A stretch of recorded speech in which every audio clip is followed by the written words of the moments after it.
तमन्नाओं में तमन्ना अभी एक और बाकी है, ये फोटो भीम की नोटों पे अभी आनी बाकी है। दिवाली के दियों से फिर यहाँ पूजते रहे बाबा, दीवानो भीम को देनी यही सौगात बाकी है, दीवानो भीम को देनी यही सौगात बाकी है। तमन्नाओं में तमन्ना अभी एक और बाकी है, ये फोटो भीम की नोटों पे अभी आनी बाकी है, ये फोटो भीम की नोटों ये अभी आनी बाकी है। बहुत बहुत धन्यवाद, बहुत बहुत साधुवाद तमाम लोगों का, आपने इतनी मोहब्बत के साथ सुना। और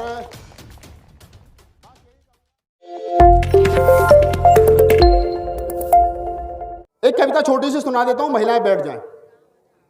बाबा साहब डॉक्टर अम्बेडकर ने हमें जो भी दिया, बाबा साहब वाली सुनिए सब, या करवा चौथ वाली सुना दूं?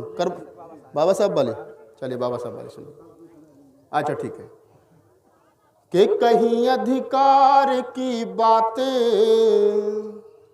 और कहीं सत्कार की बातें, वहाँ क्या खूब लिखी हैं भीम ने प्यार की बातें। और यूं ही आसान नहीं पाया मैंने सम्मान जीवन का, कहीं संघर्ष के वो दिन, कहीं संघर्ष की रातें, कहीं संघर्ष के वो दिन, कहीं संघर्ष की रातें, कहीं अधिकार की बातें और कहीं सत्कार की बातें। बाबा साहब डॉक्टर अम्बेडकर के बेटे राजरत्न की जब मृत्यु हुई तो बाबा साहब डॉक्टर अम्बेडकर अपने ऑफिस से जब ब्रीफकेस लेकर के चले मुंबई हाई कोर्ट से, तो उनका जो छोटे भाई थे आनंद, वो भाग करके आए। उन्होंने कहा कि भीमा तू कहाँ जा रहा है, तेरे बेटे की मृत्यु हो गई। तो बाबा साहब ने कहा कि मैं प्रथम गोलमेज कॉन्फ्रेंस में बाबा साहब को जाना था कि बेटे की मौत हो गई है, बोले उसका दाह संस्कार तुम कर देना। अगर मैं गोलमेज कॉन्फ्रेंस में नहीं पहुंचा तो गांधी एंड कंपनी इस देश के 16 करोड़ अछूतों का दाह संस्कार कर देगी। मैं एक बेटे के लिए इतने बेटों को नहीं मार सकता। ऐसे थे।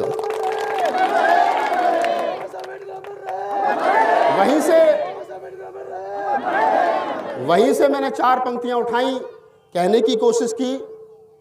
आप सुनिए वो पंक्तियां कि बाबा भीम के जीवन का ये कैसा फसाना है।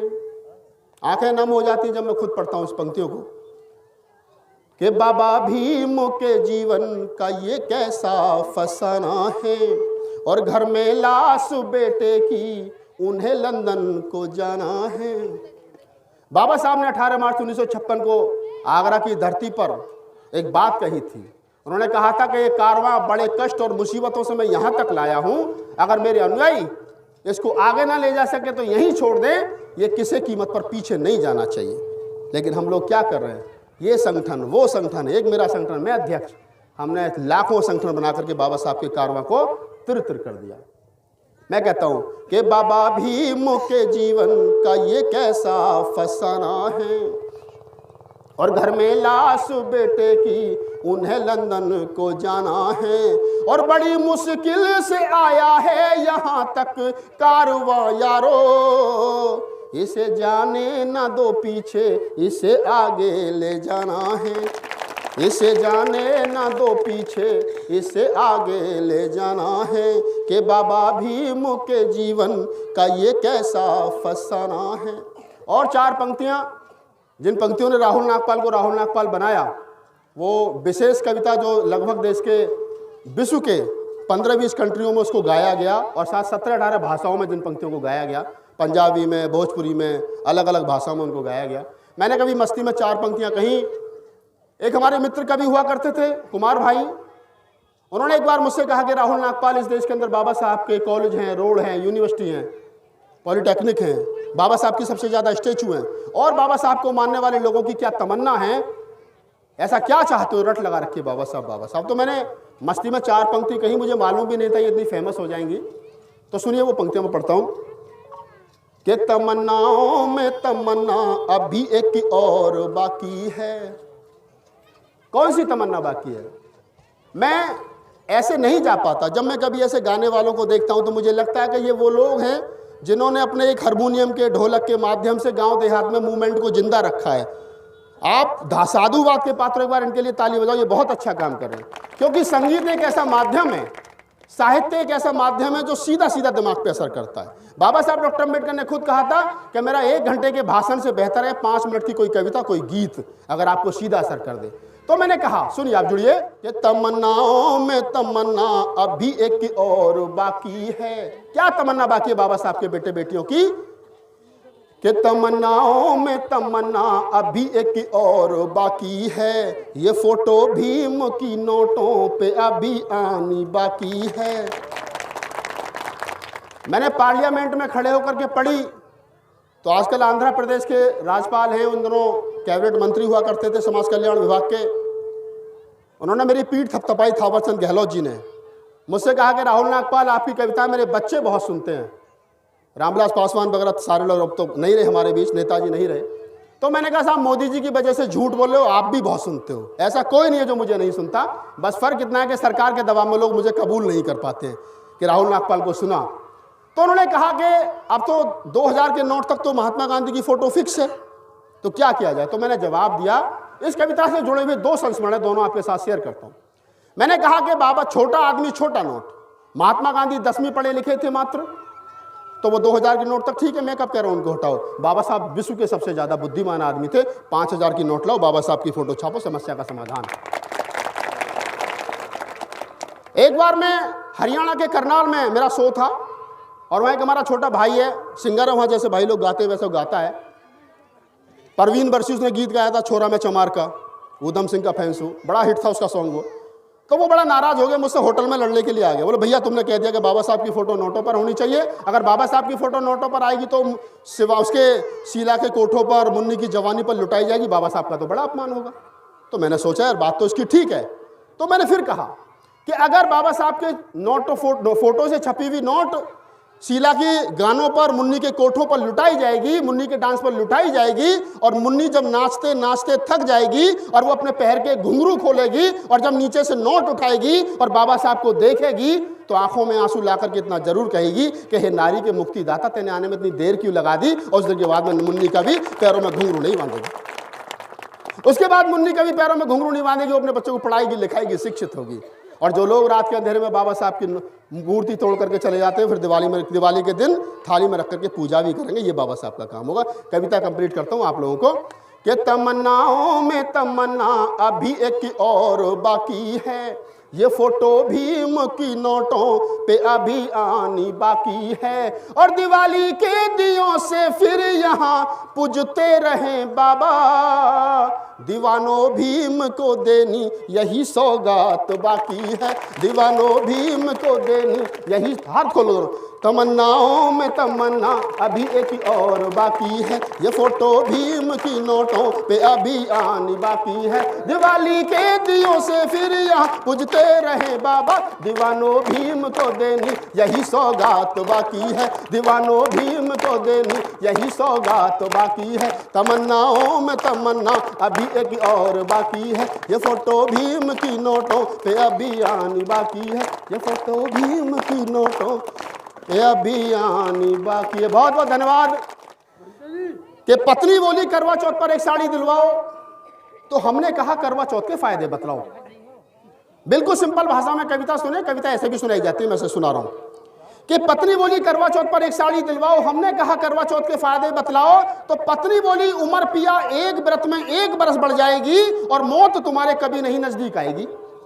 तो अपन तो पढ़े लिखे थे, हमने कहा कि अगर पत्नी के व्रत रहने से 1 साल में 1 वर्ष उम्र बढ़ गई, तो भारत में पति पत्नी का दाम्पत्य जीवन 40 साल का है, तो मेरी तो 40 साल बढ़ गई पक्का, पत्नी की 40 साल घट गई। अब यहां से कविता का मजा ले सब लोग। कि पत्नी बोली करवा चौथ पर एक साड़ी दिलवाओ, हमने कहा करवा चौथ के फायदे बतलाओ, तो पत्नी बोली उमर पिया एक व्रत में 1 बरस बढ़ जाएगी, और मौत तुम्हारे कभी नहीं नजदीक आएगी। तो मैंने कहा कि प्राण प्रिय ऐसा अनर्थ मत कीजिए, और ये करवा चौथ का व्रत अभी तोड़ दीजिए।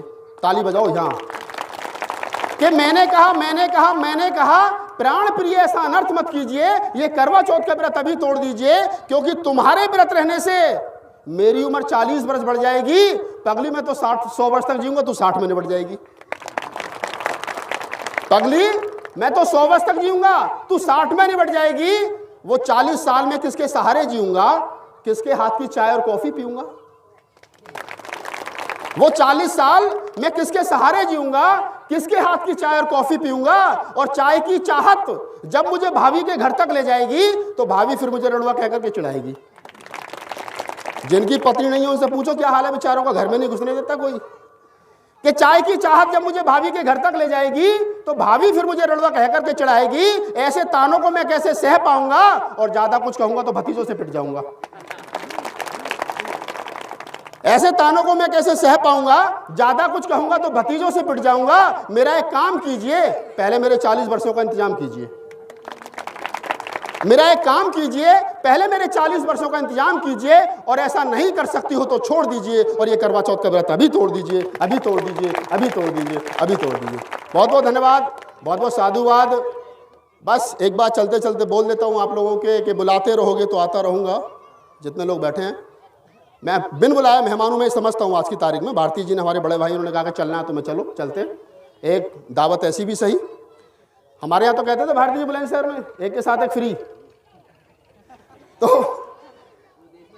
पूरे देश में हो। तो हमारे यहाँ गांव में जब दावत होती थी ना बुलंदशहर में, तो कहते थे कि भैया एक रिश्ते, एक घर का और एक कोई बाहर का आ गया तो उसे भी ले आना। एक आया गया, एक घर का, तो मैं आया गया हूँ।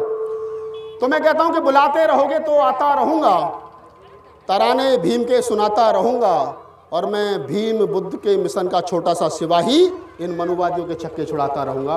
जय भीम, नमो बुद्धाय, जय मूल निवासी। नीला कच्चा, नीला कच्चा, बहुत नागपा जी नीला कच्चा, एक बार नीला कच्चा।